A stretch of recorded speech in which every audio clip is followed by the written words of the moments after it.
Rise of the Teenage Mutant Ninja Turtles, exploring the monstrous aliens, the Krang. Hi everyone, welcome back. I'm Terry and this is Marvelous Videos. The popularity of the Teenage Mutant Ninja Turtles franchise needs no introduction, and it's been an integral part of pop culture from the time when today's teenagers weren't even born. For a franchise to stand the test of time, evolution is often the key, and Teenage Mutant Ninja Turtles has successfully done that over the years. The fans have been waiting for one of the most anticipated TMNT films this year, and now that Rise of the Teenage Mutant Ninja Turtles is finally here, we'll bring you everything we know about the movie and the terrifying villains, the Krang. Before we proceed any further, I have to warn you that this video will contain major spoilers. Before we go into our explanation, we have a very small request. If you like our content, please support us by subscribing to our channel. This is a small click for you, but for us it means a lot. Thank you. Now, let's begin.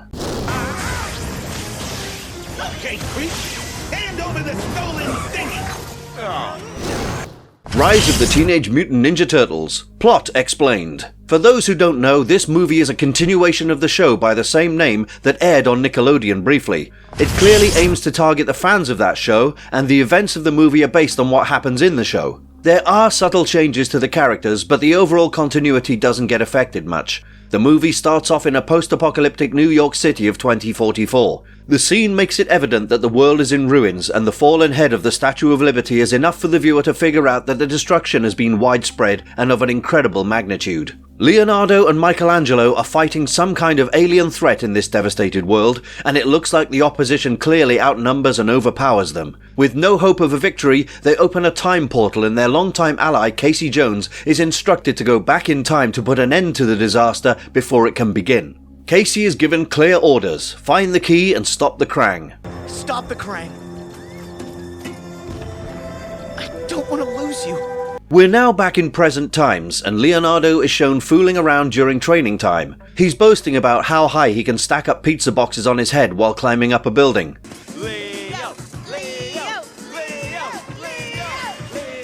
Raphael is not pleased with the ignorance of his brother because he realizes that a real threat will test their training and strength. Leo doesn't seem to pay much attention to his brother's words of advice, but their discussion is interrupted by news of a crime taking place somewhere nearby. Supervillain Warren Stone and his accomplice Hypnopotamus are stealing something, and the turtles give chase. It's those pesky turtles! License and registration. However, once again, Leonardo doesn't obey orders and shows no regard for teamwork. When the stolen object is almost retrieved by Raph, Leo's mistake costs them terribly. They realize that the Foot Clan is actually behind the crime, and now they have their hands on the stolen item. It's revealed that they've been after the stolen item for centuries, and the turtles realize that it must be something truly dangerous. Meanwhile, Casey stumbles across April O'Neil, who's puzzled to find a picture of the turtles with him. She brings him to the turtles, but when Casey tells them about his being from the future, he becomes a laughingstock. Splinter, the rodent mentor of the turtles, is the only one who heard about the Krang, and he doesn't laugh it off like the others.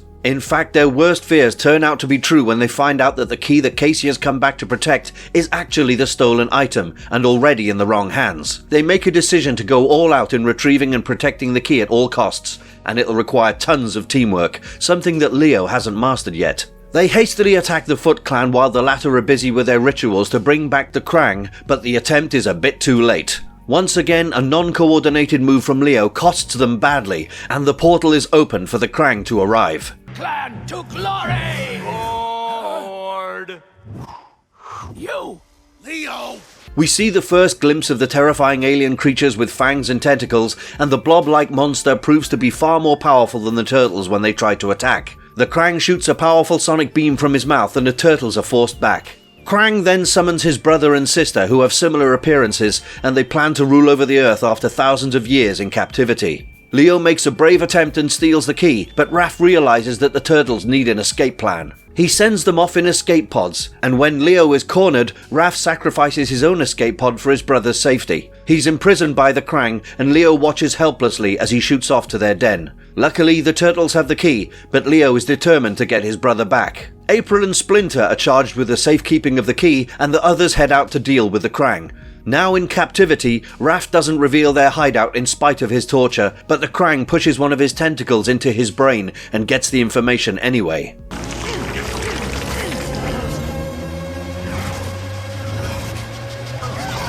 With forces out to retrieve the key, April and Splinter make a brave escape attempt on her bike. April in this movie is a welcome change from her usual demeanour. She's more than a capable fighter, and even after the Krang sister takes down the bike, she uses one of her secret weapons to immobilize it long enough to escape. Meanwhile, the rescue attempt goes completely wrong, and guess what? It's Leo's immaturity and overconfidence once again. Casey is extremely annoyed by this because the Leo of his time was a very different person. It occurs to Leo that he should focus on working as a team, and he also realizes that his brother Raph was right all along. The Krang show their true colors when the police try to stop them. Initially, they had transformed members of the Foot Clan to become like them, and this time they do the same with all the civilians, cops, and even the helicopters buzzing above the buildings. It's an evil, contagious force that simply moves on to others and assimilates them. When Leo finally gets to Raph, he's shocked to find his brother transformed just like the others. It's a version of Raph that you will wish you never saw, with tentacles popping out, fiercely attacking Leo with no awareness of his true identity. The Krang victory seems inevitable, and the scenes quickly turn to that of despair and destruction. It seems like the Turtles are fighting a lost cause. Donatello and Michelangelo take control of the spaceship, and Leo gets a final chance to bring his brother back. When nothing seems to work, Leo stops fighting Raphael and makes an emotional speech about how Raph was always right about him. Somehow it works,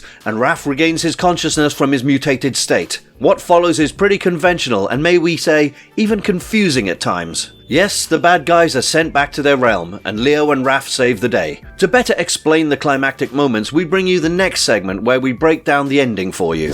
And Cassandra here's been busy. That's my mom! There goes the space-time continuum. Ending explained. It's not like the movie is complicated enough for the ending to be explained, but we'll still give it a shot. During the final stages of the fight with Krang, Leonardo gets stuck, and he's quick to inform Casey that he must close the portal door on cue. This would mean that Leonardo would be trapped outside of the Earth as well, but he's willing to make the ultimate sacrifice to save the world. His character has come a long way from his initial arrogance and overconfidence, and he truly values teamwork now. The other Turtles still don't know what's about to happen, and Casey has an emotional decision to make. Obey the orders of his idol and end up killing him as well, or risk the safety of the world forever. Eventually, Leo loses the fight, and when he gives the final order to close the portal doors, Casey does so. There's a blinding explosion in the skies, and the Turtles watch in shock as they watch the portal collapse with their brother on the other side. Michelangelo is devastated by the loss of his brother, but he refuses to give up. He uses some of his mystic powers and creates a portal that enables them all to reach inside and save Raphael just in time. Of course they wouldn't kill off a primary member of the Ninja Turtles. Everything comes to a happy ending, and the plan to send Casey Jones back in time has worked out nicely. But is Krang completely destroyed? Well, it doesn't seem like that from the looks of it, and given that the key might be used again to bring back the Krang, that might be the direction where the story will be headed next. For now, it's time to enjoy some pizza as the brothers celebrate their victory with Casey.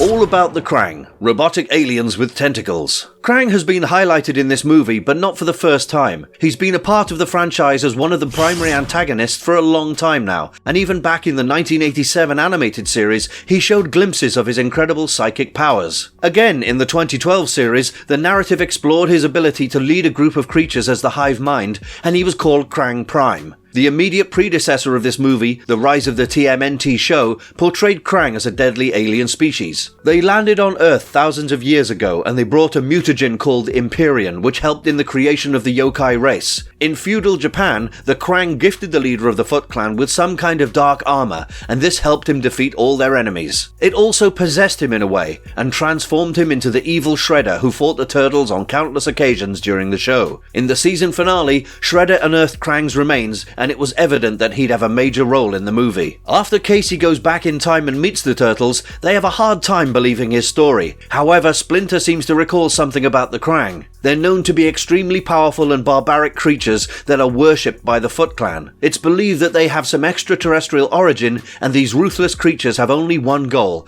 to rule over the world and control every creature as their slave. Their plan was a failure because of the great mystic warriors who forged a weapon powerful enough to put the Krang away. It was a key of sorts, and the creatures were locked up in a prison dimension so that they could no longer access this realm. This key had been hidden carefully, and it was essential to keep the location a secret for the safety of mankind. It helps everyone believe Casey's version, and it also makes them realize that the key has already slipped into the possession of the Foot Clan. When the Krang finally appear, they appear to be extremely powerful, and their psychic powers are also quite impressive. The primary Krang and his brother and sister are shown as monsters with sharp fangs and long powerful tentacles which can be extended as long as required. They have the ability to transform things, and it gives them the power to turn anyone into one of their own. First to follow was the Foot Clan, sacrificed to add to their strength, and even Raph is transformed after his capture. How he snaps back to himself after an emotional monologue from his brother, however, is a topic of debate. They could also read the minds of their victims, and it helps them scan through Raph's brain to find out the location of the key, even when he refuses to tell. The Krang were further strengthened by the Technodrome, their special spaceship,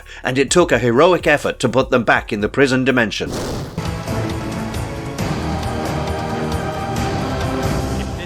Poster shot, someone's getting fired.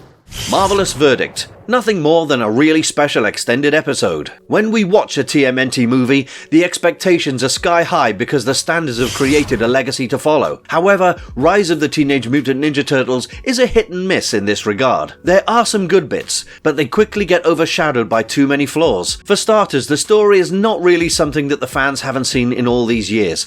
The narrative is rather simple, and at times you just feel like you're watching just another episode from the show. Yes, the Turtles look cool and they have some exciting new powers, but that's hardly enough to hold the story together. Michelangelo and Leonardo's advanced abilities, the laser blasts, their mystic powers, and ninjutsu skills are all great to keep the focus on the swashbuckling action, but apart from the visual delights, it doesn't do much else for the viewer. The humour is amusing, but not many will appreciate the jokes in the most serious circumstances. The voice acting, however, is one bright spot for the movie, and everyone from April to Donatello to the main protagonists, Leonardo and Raphael, are portrayed to perfection. Overall, it may not be a terrible movie from a pure entertainment perspective, but don't watch it with the expectation of something special. Do let us know in the comments below about your views on the movie, and also suggest some things that you would have liked to have happened differently in the movie. The film deserved better, and we think it's high time for a promising TMNT project soon to keep the franchise going. And if you liked our content, don't forget to leave a like and subscribe to us if you haven't already. Have a good one. Thanks for watching, and see you next time.